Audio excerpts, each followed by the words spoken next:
Why does the 1771 Encyclopedia Britannica list Tartary as the largest empire on Earth, yet your history teacher never once mentioned its name? Open any textbook today, and you'll find a void where a global superpower once stood. A civilization of majestic star forts and wireless energy, wiped clean from the maps. We are told that the mid-19th century was a time of primitive horse and buggy travel, but the architecture left behind tells a different story. Look at the White City of 1893 or the buried windows beneath your own feet. Does it look like progress or a global cover-up? In 1846, the Smithsonian Institution was founded, right as this empire began to vanish. Was this prestigious museum created to preserve our history or to erase it? And to understand the mystery of the Great Reset, we have to look at the exact moment the official story was written. The year was 1846. The United States was a young nation, yet it suddenly received a massive, mysterious bequest from a British scientist named James Smithson. The strange part, Smithson had never once visited America. He had no ties to the New World. Yet he left his entire fortune to establish an institution in Washington, D.C. for the increase and diffusion of knowledge. Curiously, this happened exactly as the name Grand Tartaria began to bleed out of the world's atlases. While the Smithsonian was laying its first bricks, the maps of the world were being redrawn, replacing a unified global empire with the fractured regions of Siberia and Central Asia. Researchers today point to a phenomenon known as the Mud Flood, a mid-19th century cataclysm that allegedly buried the first floors of the Old World in feet of soil. Did the Smithsonian rise from the ashes of this disaster not as a beacon of discovery, but as a ministry of truth? Evidence suggests the institution was designed to curate our reality, ensuring that any trace of an advanced pre-industrial global network was scrubbed from the public mind forever. The official story of the 19th century is a masterpiece of logistics. It tells us that pioneers barely surviving on the frontier managed to construct massive stone cathedrals and Greco-Roman administrative buildings in record time. We are expected to believe that in the 1850s, settlers in places like Iowa or California built sprawling state capitals with towering domes and granite columns before they even had paved roads or local stone quarries. Where did the materials come from? Where was the specialized machinery required to hoist multi-ton blocks of marble hundreds of feet into the air? If you look at the historical photos, you'll notice a disturbing lack of infrastructure. You see the finished, magnificent building, but the surrounding streets are nothing but mud and wooden shacks.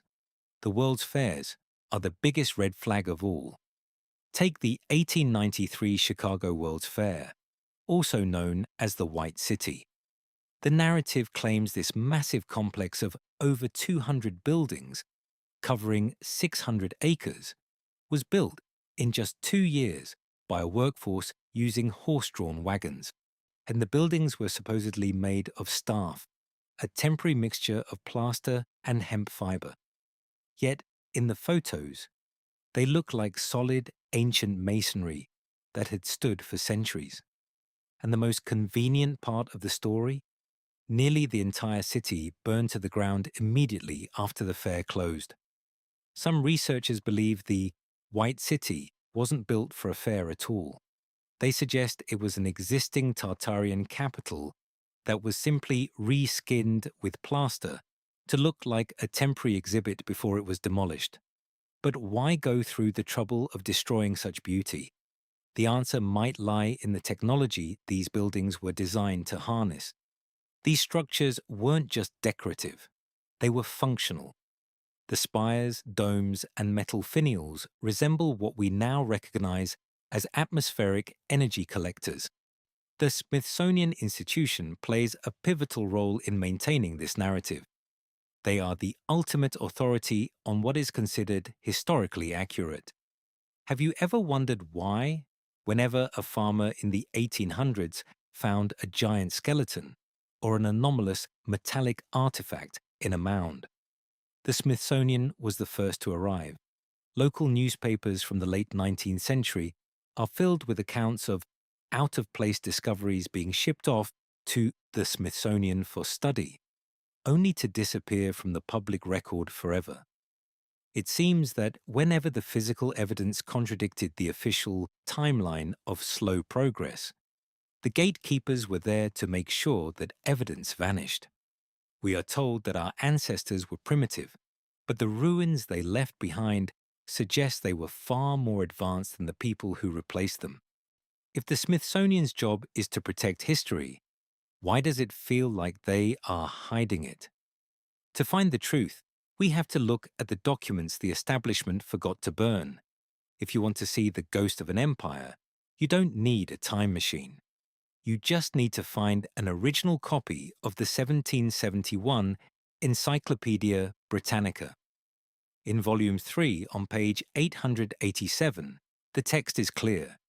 It describes Tartary as a vast country, the largest in the world, stretching from the frozen north down to the borders of China and India. According to this founding document of modern knowledge, Tartaria wasn't just a vague region. It was a political reality with its own government and military.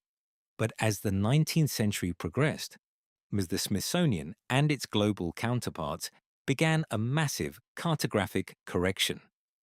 Look at the maps by world-renowned cartographers like Mercator or Ortelius from the 1600s and 1700s. You will see Grand Tartaria prominently displayed. These maps don't show empty wasteland. They show specific cities, intricate coastlines, and a distinct national flag, the golden griffin on a yellow field, and sometimes an owl. Why would the most respected mapmakers in human history invent a continent-sized nation that supposedly never existed? The Smithsonian's own archives actually hold the smoking gun that proves North America was part of this global network long before the Industrial Revolution. If you dig into the Smithsonian annual reports from 1880 to 1894, you will find the work of the Bureau of Ethnology, and these reports contain detailed eyewitness accounts of excavations in the Ohio Valley and Mississippi mounds. The findings are explosive. The explorers described finding sophisticated copper tools, breastplates, and alloys that shouldn't have existed in Stone Age America. The report from 1894 specifically mentions metallic artifacts with a purity and complexity that matched Eurasian metallurgical techniques. This suggests that a transoceanic civilization, what we call Tartaria, was already here, mining and manufacturing at a scale the pioneers couldn't imagine. But instead of celebrating these discoveries, the Smithsonian eventually classified them as intrusive, or simply stopped mentioning them altogether. By the early 20th century, the narrative was locked. America was a wilderness until European intervention. But maps and copper tools are only part of the story. You can hide a book or a small artifact, but how do you hide an entire global infrastructure? The answer is as simple as it is terrifying. You bury it. Or if the stone is too massive to move, you set the world on fire. Imagine walking through a modern city like Salt Lake City or St. Petersburg. You see the massive stone foundations, the ornate carvings, and the sheer scale of the blocks. Then you look at the dates provided by the official history. You're told these were built when the population was a fraction of what it is today, with no power tools and no cranes. It's a mathematical impossibility. Complexity of architecture greater than available technology of 1850. If the technology didn't match the result, then the result must have already been there. And the Smithsonian's timeline requires us to believe in a golden age of construction that happened overnight and then immediately stopped. Why don't we build like that anymore? Why did we go from granite cathedrals to glass and steel boxes? The establishment says it's efficiency, but researchers suspect it was a systematic removal of a specific type of technology, a technology that used the buildings themselves as components. When you look at the spires of the old world, you aren't looking at religious decoration. You are looking at the remnants of a power grid that didn't require a monthly bill.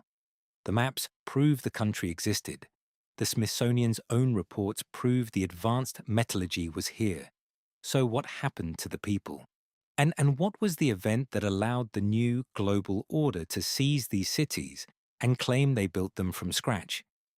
To find out, we have to look closer at the dirt beneath our feet and the great fires that perfectly timed the transition of power.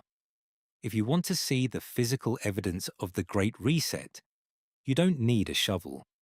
You just need to look at the ground floor of almost any 19th century building in a major city. Have you ever noticed windows that are half submerged in the sidewalk? Or doors that have been converted into windows because the original entrance is now 6 feet underground? The official explanation is that these are light wells, designed to let sunshine into the basement. But why would architects spend thousands on ornate stone carvings and decorative glass for a room intended to be a cellar? The evidence suggests these weren't originally basements. They were the ground floors. Tartaria researchers call this the mud flood, a global cataclysm that occurred sometime between 1840 and 1850. It deposited a massive layer of soil and sediment across the world, literally burying the first floors of the Tartarian civilization. Think about the sheer scale of the cleanup. The new inhabitants of these cities didn't build these structures, they excavated them. The Smithsonian and other academic bodies were then tasked with creating a backstory for these buildings to explain why they were already there when the settlers arrived. But it wasn't just about burying the past. It was about repurposing its technology. Consider the star forts, scattered across every continent, and from Fort Jefferson in the Florida Keys to the Bourtange in the Netherlands. These massive, geometrically perfect structures are a global mystery. The official story says they were defensive fortifications designed to deflect cannonballs. But there's a problem with that logic. Many of these forts are built in depressions where they can be fired upon from higher ground. Others have intricate water systems and mathematical symmetries that serve no military purpose. What if these weren't forts at all? What if they were massive frequency resonators? Some believe they were part of a global antiquity tech system that used water and the geometric shape of the Earth to generate and distribute atmospheric energy. This brings us to the most controversial part of the erasure, the Great Fires. Between 1870 and 1910, almost every major city in North America suffered a catastrophic fire that leveled its downtown core. The Great Fire of Chicago in 1871, the Great Fire of Boston in 1872, the San Francisco earthquake and fire of 1906. We are told these fires were accidents, a kicked lantern or a broken gas line. But look at the photos of the aftermath. In San Francisco, you see stone and brick buildings that have been reduced to white powder. Steel beams are twisted like pretzels. Common wood fires do not reach the temperatures required to melt stone or vaporize heavy masonry. These images look less like a fire and more like a controlled demolition or a targeted strike. Why destroy these beautiful cities? Because they were built on Tartarian technology that the new global order couldn't allow the public to use for free. By burning the old cities, the elites could clear out the free energy infrastructure and replace it with a modern system. A grid of copper wires, gas pipes, and coal-fired plants that could be metered and taxed. They destroyed the old world to sell us a future we would have to pay for. And then there is the question of the people. If an entire global empire vanished, where did the survivors go? In the late 1800s, a strange phenomenon occurred across America: the orphan trains. Records show that hundreds of thousands of children were rounded up in eastern cities and shipped on trains to the West to be adopted by pioneer families. At the same time, we see the rise of massive, insane asylums that look more like high-tech palaces than hospitals. Were these children the foundlings of the Tartarian survivors? And were the adults who remembered the old world simply locked away and labeled as insane to keep the secret? This was the Great Reset in action, a total replacement of the population and the history. The Smithsonian acted as the final filter. As the new generation grew up, the museum provided the official version of their heritage. The Greco-Roman buildings that survived the fires were rebranded as neoclassical revivals, the work of brilliant architects who were simply inspired by the past. But the spires and domes tell a different story. They were never meant to be religious symbols. They were the antennas of a wireless world. Imagine a world where energy was pulled from the air, where travel was silent, and where architecture was a science of harmony. That was the world of Tartaria. And its destruction was the most profitable crime in human history. But you can't keep the truth buried forever. Even today, the evidence is bubbling to the surface, and the gatekeepers are working overtime to keep us from looking down at the foundation. The erasure of Tartaria wasn't a one-time event. It is an ongoing process of maintenance. The Smithsonian and the global academic elite act as the gatekeepers of time, using a strategy known as the Powell Doctrine. John Wesley Powell, a former director of the Bureau of Ethnology, established the rule that artifacts must fit a linear progression of primitive to advanced. If an object is found that suggests our ancestors had superior technology, it is labeled an out-of-place artifact, or an OOP art. These items are the errors in the Smithsonian's code. Let's consider the ether. Modern science tells us the vacuum of space is empty. But the greatest minds of the 19th century, including Nikola Tesla, knew the atmosphere was thick with energy. Tesla's Wardenclyffe Tower was an attempt to tap into the same power grid the Tartarians had used for centuries. Tesla wasn't inventing something new. He was rediscovering a lost science.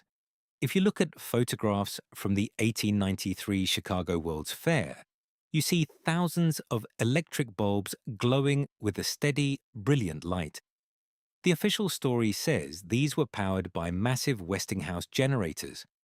But where are the miles of thick, insulated cabling required to carry that current? In many high-resolution photos, the wires simply aren't there, and the lighting appears to be wireless, harnessed directly from the atmospheric collectors on top of the buildings. Why don't we have this today? Because you cannot put a meter on the air. The Smithsonian's anomalous artifact bins are where this history goes to die. When a giant skeleton is found in a mound, it contradicts the Darwinian narrative. When a sparkless coal light device is found, it contradicts the fossil fuel narrative. By controlling the curriculum and the peer review process, the institution ensures that any researcher who questions the timeline is labeled a conspiracy theorist. They have standardized education to the point that we are trained to ignore the evidence of our own eyes. We walk past a buried window and think it's a design choice, rather than a scar from a global disaster. And the suppression is also physical. Have you ever noticed how many protected archaeological sites are fenced off and guarded by federal agencies? Amateur researchers are strictly forbidden from excavating certain mounds or exploring the vast tunnel systems that run beneath our major cities. These tunnels are often dismissed as sewers or utility vaults, but they are lined with high-quality masonry and brickwork that far exceeds the needs of a drainage pipe. In cities like Seattle and Chicago, entire street levels were raised in the late 1800s. The official reason was drainage issues. But if you go into the underground, you see the remains of a city that was already there, a city with grand entrances and storefronts that are now beneath the pavement. And the Smithsonian doesn't want you to ask why a supposedly developing nation would choose to bury its most expensive infrastructure and start over. The truth is hidden in plain sight, behind the velvet ropes and the "Do Not Enter" signs. They own the museums, they own the textbooks, and they own the narrative. But as long as the ruins remain, the official story will always have cracks. And through those cracks, we can see the ghost of a civilization that was more advanced, more unified, and more free than our own. Why does this historical cold case matter to us today? It's not just about old maps and buried bricks. It's about the very foundation of our modern world. Every time you pay an electric bill, you are living in the shadow of the Tartarian erasure. If the theory of atmospheric energy is correct, and the energy crisis is a manufactured illusion, the transition from the free energy world of the 1850s to our current grid wasn't a technological leap forward. It was a financial takeover. The banking families of the late 19th century, names like Rockefeller and Morgan, realized that they couldn't monetize the ether. They needed a resource they could pull from the ground, refine, and sell back to the public. By erasing the Tartarian science of harmony and frequency, they turned us from self-sufficient creators into dependent consumers. This is the historical amnesia that keeps the modern world running. If we don't know that a superior, cleaner, and freer way of life once existed, we will never think to demand it again. But the Great Reset is becoming harder to maintain. In the last few years, LiDAR technology, laser scanning from the air, has begun to peel back the layers of the Earth. In the Amazon rainforest and the vast deserts of the Gobi, archaeologists are finding impossible cities. Massive, grid-based urban centers with complex water systems that predate our modern versions by thousands of years. The official story is being stretched to its breaking point. The Smithsonian and the academic establishment are desperately trying to fold these discoveries into the old timeline, but the math simply doesn't work. We are seeing a global awakening. People are walking through their own downtown districts and finally looking down at the sidewalk levels. They are seeing the buried history for the first time. The New World Order that rose in the 1800s relied on the total control of information. But in the digital age, or the maps are leaking, the documents are being digitized. The Smithsonian can lock its basement doors, but it cannot stop the world from noticing the contradictions. Every discovery of an out-of-place artifact is a brick removed from the wall they built around our past. We are living in a time of the great remembering, and the implications are world-changing. The Smithsonian Institution stands today as a monument to human achievement, but beneath its marble floors, the secrets of a lost world may still lie in darkness. Was Tartaria a global empire of peace and free energy? Or is it simply a ghost story we tell ourselves to imagine a better version of humanity? The maps say it existed. The buried windows of our cities prove something changed. And the mysterious fires of the 19th century suggest that change was forced upon us by those who sought to profit from our ignorance. We are told that history is a straight line of progress, but the evidence suggests it is a cycle of resets. The next time you walk through your city's oldest district, don't look at the plaques or the monuments. Look at the foundations. Look at the basement windows. The truth isn't lost. It's just waiting to be excavated. What do you think? Was the Smithsonian founded to protect our heritage or to bury the Tartarian legacy? Go look at the oldest building in your town. If you see windows half buried in the earth, take a photo and post what you find in the comments below. Subscribe for our next deep dive into the orphan trains and the truth about who really populated the American West. History is written by the victors, but the ruins belong to the truth.